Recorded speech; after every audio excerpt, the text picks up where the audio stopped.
در ناحیه واسه جمعآوری حاصل پخته و صورت تازه میگیرد. از آخرهای ماه آگوست همارزو خوجگی ها پای هم با این معرکه مهم شروع می نمایند.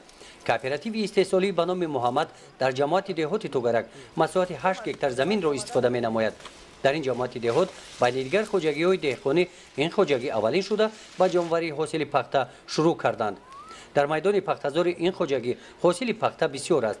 ازیان این خوجگی در این موسم از میدان 4.5 هکتار زیاده از 35 سنتنری پخته جمعآوری نمودنی هستند. ما امسال کشتی پخته را من آنچه بر وقت سر کردیم بود و مساعد آمد.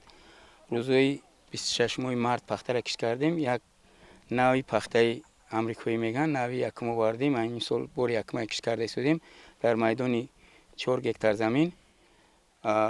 از بود هوا هم نقض آمد لیکن بارون های پای در پای بهار که باعث شد کمتر وضعیت پخته را چی کرد. باز کشت رو چند زیاد کردیم اوزقه و چی رو پخته باز جای خود رو گرفت و امروز که ما سر کردیم با آغاز پخته چینی علاقه معین کرده شده است که در روز اول پخته چینی حاصل پخته فراوان است. باوری است که از چینش یکم 18-20 سنتر پخته گرفتن ممکن است.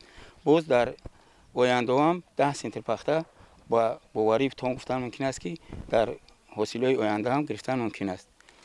نیت داریم که ما امسال حاصل نوکی پخته رو از این نوع پخته بلند برداشته و 35 سنتر برده رسانیم و باوری است اگر امکانیت باشد ما اجرایش پلان رو تو جهت سالات باوری است که اجرا کردن ممکن است. روز اول جمعآوری حاصل پخته همراه اعضای خوجگی 40 نفر ساکنان بیشغل دهه با کار صحرایی با پخته چینی برآمدند. برای سری وقت و به طلب جمعآوری نمودن حاصل در این خوجگی شرایط‌های مهنت خوب به راه مانده شده. برای هوسمند نمودن چینکچیان مکافات هم جدا نمودند. در وقت چینش با هر یک چینکچی هم صحبت شده. ما در آنها بین آنها مسابقه تشکیل میکنیم که اگر با جای اول 30 سومانی، جای دوم 20 و جای سوم 10 سومانی علاوه به مزد چینش پختهشون هوسمند کردن می شود. در کوپراتیو استحصالی به نام محمد خوجگیداران زمین را عاقلانه و ثمره‌ناک استفاده می نمایند. در برابر پخته کشت دیگر محصولات خود را برآ ماندند. در مساحت 1 هکتار زمین در کشت تیرماهی سبزی کاریدند. مساحت 1 هکتار دیگر باشد برای پیاز کاریدن تیار کرده شده است.